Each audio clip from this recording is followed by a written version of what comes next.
Sophie requests your presence tonight, and it seems urgent. You find her already waiting for you and clearly considering something. Take some minutes of awkward silence before she speaks. I require your assistance, Joe. This is a matter of great importance what I need to ask you to resolve for me. You'll find what I am about to say surprising, I'm sure, but I need you to hear me out. I need you to contact an important anarch figure in NYC and arrange a meeting for us. What business do you have meeting anarchs? I'll be setting a trap, right? Errant meetings with anarchs are forbidden. What business do you have? We're enemies of Camarillo, isn't that right? That is nominally true. There is much bad blood between our factions, but it's not as simple as a state of constant war. You'll find that with this, as with many other things, the Camarillo's policies have more than their share of hypocrisy inherent to them. It comes hand in hand with using medieval power structures. What we are forbidden to do, the prince may do willingly. Some of these things can be done in the open. Others are kept secret as to not invite discord and discontent. I need to contact a man named Torque. Is he all about explosions? He is an influential member of a movement, and like most of them, very suspicious of a Camarillo. That's why I'm sending you to extend my invitation. How do I know he'll talk to me? Why not go yourself? What are you scheming? Yeah, let's go straight to the point. Say arrange your meeting, what's next? I have something to offer, Tark. A chance to set things straight, both for anarchs and for us, especially for us. From my limited sources adjacent to the movement, I've gathered what your best chance to speak with Torque is to first meet with his right-hand woman, Mia. She's a regular at a club called the Leech Pit. She's not my sire, is she? I think it would be best if you presented yourself as an anarch hopeful, a fledgling looking for a place to belong. Only once you talk to Torque directly, should you mention my name in the meeting. Yeah, that makes sense. I don't know, sounds risky. Lying to them would make them trust me. I don't think that's the right approach. Lying to them won't make them trust me. When they find out the truth, they won't be happy or eager to work with us. That might be true, but if you tell me outright what I sent you, she's likely to cut you off. She hates our sect, and it will be difficult to make her listen to reason.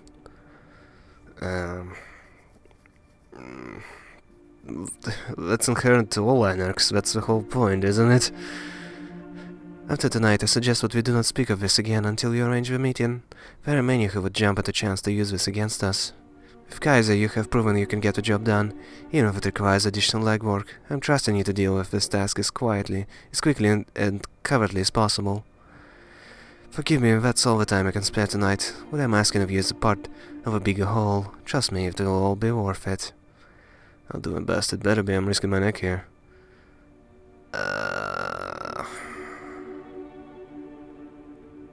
I feel like this is gonna bite me in the ass, but I am curious what's gonna happen. I haven't agreed to do this yet, you know. She gives you the coldest, most sinister look that you've ever seen.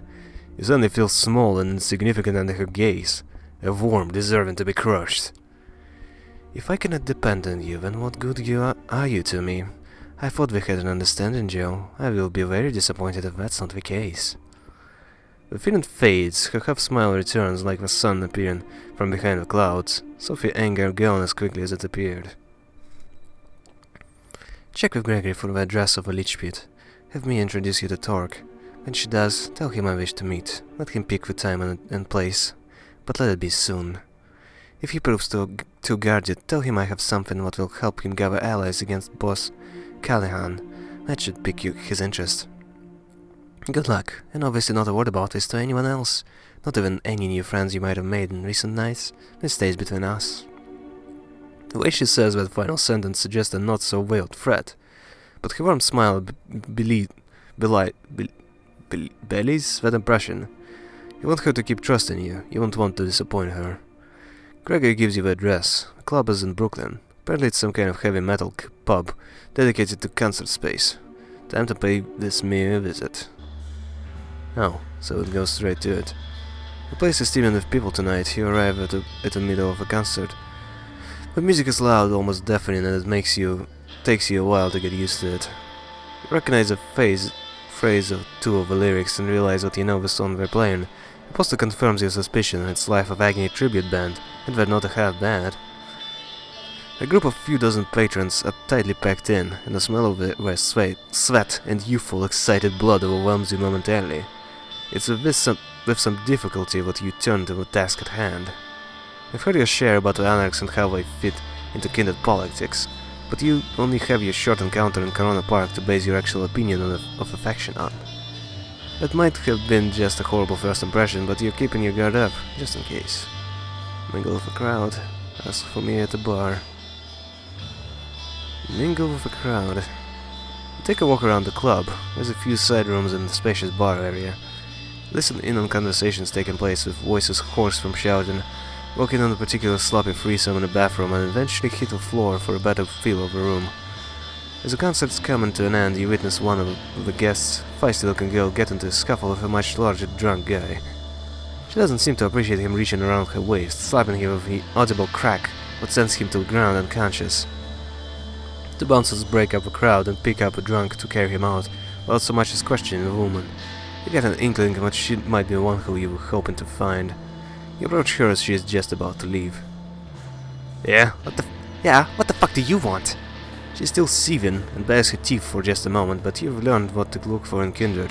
You're pretty sure she's one of you. I heard you're into anarchy. I want to learn about anarchy. I'm interested in learning a bit about anarchy. You won't happen to have some first-hand experience, would you? Seriously? That's the best line you can come up with? She doesn't smile, but she doesn't hit you either. Follow me behind the bar. She leads you through a bar to a back door that leads inside the side room. Indie metal band posters are plastered on every wall, some of them 20 or more years old, judging from the tour dates. And an old sticky table and some rickety chairs are the only pieces of furniture here. Sit down. I think I'm comfortable. Why don't you sit down? I'm not sure who you are yet, so I'd rather have a good view of the whole room. She leans on one of the walls. My name's Mia. I'm guessing your visit here isn't a happy coincidence. I don't know you, so you're either new in New York or kept an outstandingly low profile. Both sound suspect. So before we take these pleasantries further, answer me this. Who do you run with? Well, I don't think there's a reason to lie about this. Bruja? She's gonna catch on, I'm thinking. She shouldn't be that dumb, so yeah, if I go with this, I think that's the best option. Camarilla, I guess, but I'm looking to switch. Is that so? She looks you up and down, it's hard to read her. Okay, sure, I'll bite. But let's get one thing out of the way. She leans in. If this is some clever ploy to oust me out of my domain, or if you're just here to spy on me and the movement, I'll make sure that you don't enjoy Undeath much longer. Got it? You can tell it's purely a rhetorical question. I didn't get it. Right, here's the pitch. The Camarilla like to think that they're the vanilla option. What with Prince Bitch Panhard pretending that they're always in charge, but New York has never been a fully Cami city. They might have won the city in '99, but camps got their asses handed to them many times over the years, and the movement has been here as long as they have. Hell, I've moved to NYC before World War II, and that was a good while after I've seen Camarilla for what it is, a way to keep us all in line and subservient. The Ivory Tower will tell you where the Ivory Tower will tell you we're the only safeguard for the traditions, and that's kind of a problem. There's only one tradition we have in the movement. We in the movement feel should be respected. The masquerade, obviously. Everything else? Ask the prince and she'll tell you it's a logical continuation of a masquerade. But really it's only just a way to keep the elders powerful and in control. She grimaces. But here's the thing. For all the talk of us bloodsuckers being solitary creatures, we need a community to keep us in masquerade. Keep up with the masquerade. Community, yes, but authority? Not so much. We need a council of peers to keep the assholes and power-drunk fledglings in check, but not a feudal prince to tell you where to feed or who to hunt down when they step on her toes. She takes a brief break in her indignant rant. Yeah, stop talking so much, girl, please. So you anarchists don't have a ruler? Yeah, that's a stupid question, sounds too good to be true. Okay, structure is good, it brings order. She's gonna hate if I say that. Let's go with that. That sounds too good to be true. Mia bares her teeth in a predatory smile. You better believe it. Sure, we still have to struggle with the urges of our kind, but it's safer and more fair. We're as free as our condition permits. But unlike autarkies, we don't stand alone. Okay, hold up, I don't know that term actually. Hold up. When bounded vampires who remain outside of the largest kindred society of a given city, either by ignorance or choice, usually considered anarchs by movements of a camarilla, while most unbound have nothing to do with movement. So basically gangrel. Okay, good to know. Hold up a sec.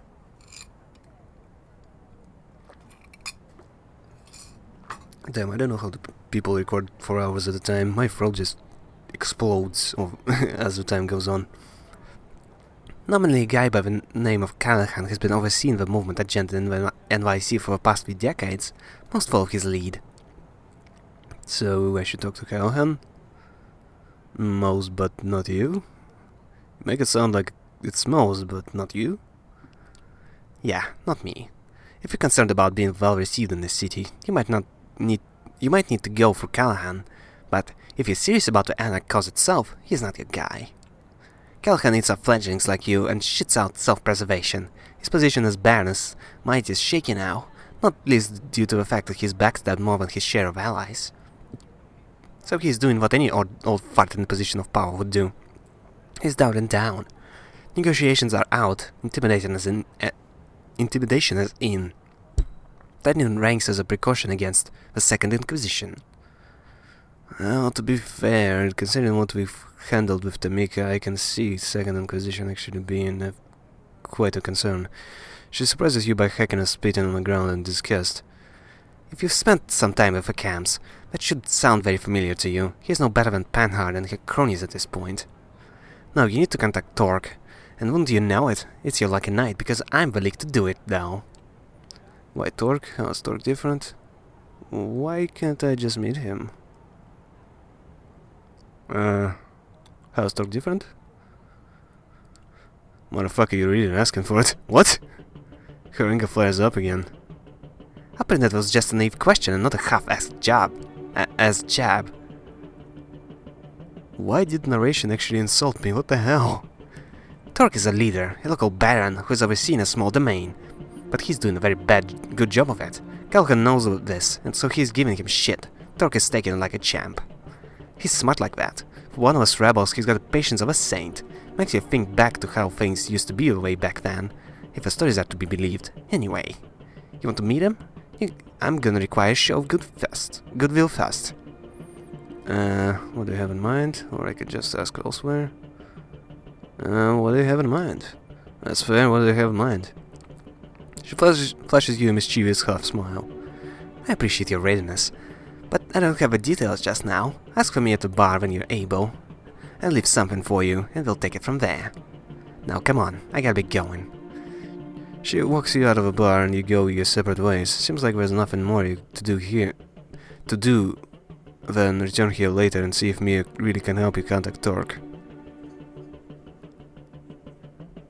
Still middle of the night? Okay. What, still? Again? Him again? Seriously? Sharing an example of journalistic excellence is trying to get in touch with you. This can't mean anything good. Fair point. Visiting Sophie's Haven, the doorman stops you. You've been here enough times that he recognizes you and says there's a note left for you. You ask about the person who left the note and the doorman gives you a description what can only be Frank Daughtry, the reporter. Once you get the note, you step aside to read it. I have what you asked. Everything. All the details. It's as crazy as you could imagine. Come, meet me at the beautiful View Motel in Queens. I'm waiting for you. The note is unsigned. On impulse you return to the street. You didn't have anything important to do with Sophie anyway. Actually, I did. It would be much better to come back with real information. Stepping into a beautiful View Motel, you can't help but think that the name makes promises what the building fails to deliver. Sounds like a familiar scene. Outside there's nothing but an ugly parking lot. Empty, the paint marking the parking space is almost completely worn away. Standing in the lobby, it feels like there's decades worth of stale cigarette smoke. You're happy not being able to breathe anymore. The furniture looks looks like it was picked up from a yard sale in the 60s. There's something appropriate in the grubbiness of the surroundings. They fit the image you have of Frank perfectly. It's appropriate to find him in a place like this. You note the old woman manning the reception desk. She seems totally uninterested in what you're doing, her eyes glued to the small TV perched on the desk. The cop show. Looking deeper into the motel, you find a lounge what might have aspired to a kind of lavish comfort in its glory days. Now it just feels sticky, like you need to wash your clothes afterwards. Frank sits on a bar stool. There's no bartender, but Frank has a shot glass in his hand. He looks even sweatier than usual. Frank fidgets with a glass in hand as he wanted to give a good impression, but couldn't suppress a nervous tick. I hope you're ready, because I have everything you asked for. Frank Daughtry is a professional after all. Yes, indeed. They tried to smear my name, but I get the story. I hope your story is good. Can I get a drink? I don't drink. You look nervous. I hope the story is good. I hope your story is good. We can have a very fruitful relationship. Very fruitful. They accused me of being corrupt. Can you imagine? When you make a single mistake, they think you can start making things up about you. Frank seems to be in a strange mood. Hard to read. Maybe it's just the alcohol speaking, but something is off about him. Who's they? Take it easy, pal. So what have we got? I think I'm depressed. It's been a long time. It's just so hard. Work is in my blood. I got to be out there, chasing the story. You're not sure you can get anything out of Frank. He's throwing himself a pizza party and decided to invite you. You decide to try one more time. Yeah, I think if I just stick with his rambling, I can get something out of him, and if I try a more rough approach, he will just come on the defensive. I'm your friend, Frank. I can help you. Frank sounds like he has plenty more bitterness inside him waiting to come out. Let me tell you something else. And this spitting sound fills the lounge, and a bright flash blinds you. For a second, an irrational panic grips your dead heart. Is this sunshine? Are you going to burn to death in a cheap motel in Queens? As your vision adjusts, something whizzes past you. There's a series of funkin' sounds, something impacting the bar. Frank is lifting a shot glass miraculously still in his hand. A massive bloodstain spreads across his shirt. For a bizarre, incongruous moment, you stare at a thing sticking out of Frank's chest. It's a crossbow bolt. Another two lie shattered next to a bar, having missed their targets. One missed you by a hairbreadth. Turning around, you see figures dressed in black tactical gear storming into the room in eerie silence. Perhaps a flashbang damaged your ears. They drop their tactical crossbows and lift up rifles. Who comes prepared with a crossbow? Frank slumps to the floor. A wooden crossbow bolt will paralyze a vampire, but stuck through a human heart it kills. A scent of blood fills the air. Yeah, fight the fuckers. You're a creature of the night. These attackers can't do anything to hurt you. You'll rip them apart. And besides, I need to avenge... I forgot his name. I remember him, but I forgot his name. I'm really terrible with names. You'll regret this. Do you think you can take me? Fuck you! Attackers shoot at you even as you shout. Bullets rip into your body, tearing your internal organs apart. As if I need those. You stagger for a second before launching yourself at the man in front. You grapple him, trying to bite at his neck. To your surprise, your teeth clunk into metal. He appears to be wearing some kind of special protective device on his neck, also known as a collar. Another attacker hits you in the back of with the butt of her rifle. Another attacker hits you in the butt. It hurts and something breaks. You hope it wasn't important as you stagger back, feeling your incisors with your tongue. One is broken with the force of your mangled bite. This was a very bad idea. The attackers will all have identical tactical helmets. Their expressions remain invisible under the hard plastic. But you know what they'll do. Shoot you until you die, vampire or no vampire. I fought them before. What's the problem now? I don't need presents. I need the... potents. Steal a weapon? Try to scare them. I don't want to scare them. I want to screw them up. Okay, you know what? Screw it. I can swear. I want to fuck them up. Failing an attack, you lunge at an attacker and yank a pistol from your belt. You don't even have the time to get your finger on the trigger before she hits you in the face with her rifle butt. The pistol you stole falls from your hand as you feel your nose being destroyed, painful shards diving deeper into your face. It's hard to see, your eye might be damaged, but you can't stop to check. One of the attackers has a tactical knife out. The close quarters of a lounge have your only advantage. Attackers don't shoot because they're afraid of hitting the shower. Delirious from the pain, you stumble to the lobby as a knife plunges into your shoulders in a quick jab, out and ready to hurt you again. You dash to the front door and force your fallen corpse outside. There are 4 SUVs parked by a motel front door, all black with tinted windows. A man and a woman, middle-aged, dressed like detectives, look at you in surprise as you run past them, bloodied and broken. One tries to yell something as you stumble to your car, painfully wrenched the door open and turn the ignition. For a terrifying moment you stumble with the keys, but when the car starts you floor it, careening onto the highway. You only feel safe once you reach your haven. You take off your clothes, watching in the mirror as your undead blood starts to heal your wounds. It's an amazing sight. One thing is clear, you almost died. Any human would have been killed from wounds you sustained. You're still here, wondering what to wear before you head out to meet Sophie. You run into Sophie's building, tired and hungry from mending your body. The doorman looks at you anxiously as you dash past, unconsciously sensing your bestial nature. You pound on the door of Sophie's apartment, more for the sake of your own nerves than because you think it's of any help. After a few moments, Sophie herself opens the door and looks at you in surprise. She doesn't have her makeup on and her hair is disheveled. You've got her on a night off. Well, she still looks fine. She looks fine. What happened to you? As you step into the apartment and follow Sophie to her living room, you see the remains of a party.